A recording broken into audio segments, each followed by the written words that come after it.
phrase is a group of words that does not contain a finite verb. Therefore, it cannot express a complete thought. In other words, a phrase is a group of words within a sentence or clause that does not contain the main verb and cannot express complete thought, but it determines the nature of the sentence or clause. Types of phrases. The first one we'll be discussing is the noun phrase. A noun phrase is a group of words that functions as a noun and as a noun, as or pronoun as its head or keyword. Examples: boys like beans, pen are falling, clothes are expensive. The nouns in the sentences are the noun phrases. The head of a noun phrase can attract determiners, modifiers, or complements. Examples: the boys like beans, those pens are falling, colorful clothes are expensive, please save your breath. You'll discover that the underlined words are either modifiers, determinants, or complements of the nouns in the sentences. Noun phrases mostly function as subjects, objects, or complements in sentences. Examples: Kemi bought a brand new car. It functions as the object of the verb bought, that is the underlined word, a brand new car. Tall and handsome man is climbing the stairs. The tall and handsome man is climbing the stairs. The tall and handsome man functions as the subject of the verb climbing. Han is the only girl in our class. The only girl functions as a complement of the noun an, and it can also be tagged sentence complement because it complements the other part of the sentence. Adjectival phrase.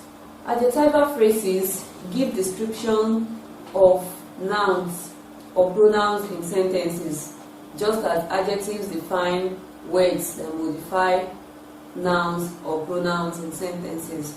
Examples: one of the puppies has a hairy tail.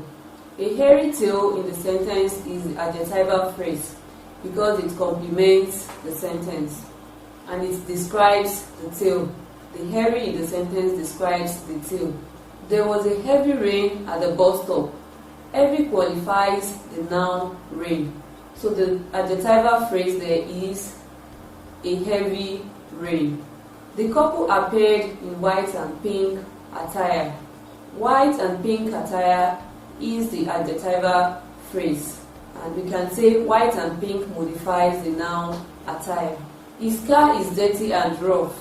Dirty and rough modifies the noun car.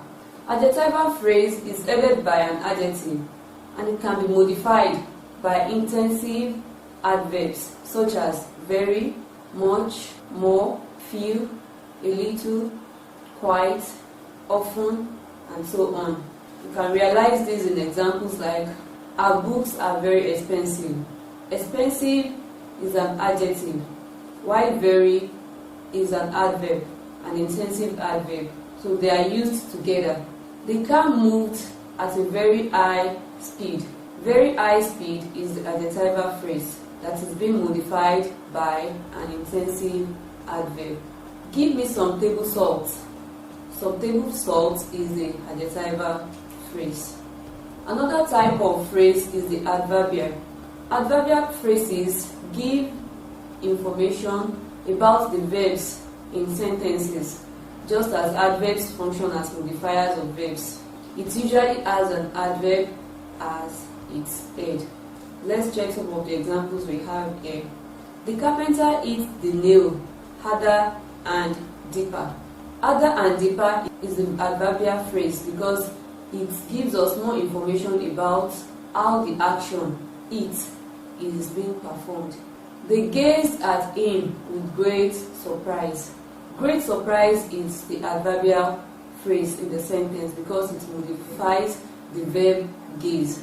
Verb phrase. Verb phrases consist lexical verbs and one or more auxiliary verbs. They function as a predicate in sentences by indicating the action performed by the subject and the state of being of the subject. Examples: we have seen the golden fish. Have seen is a verb phrase. Jane has gone for classes. They were singing praises. She was listening to the radio. Thomas is reading a novel. They must have gone to see the movie. The underlined words are the verb phrases in the sentences. The prepositional phrase. Prepositional phrases are the phrases that you have the preposition as a head in the sentence. Such phrases can function as 1.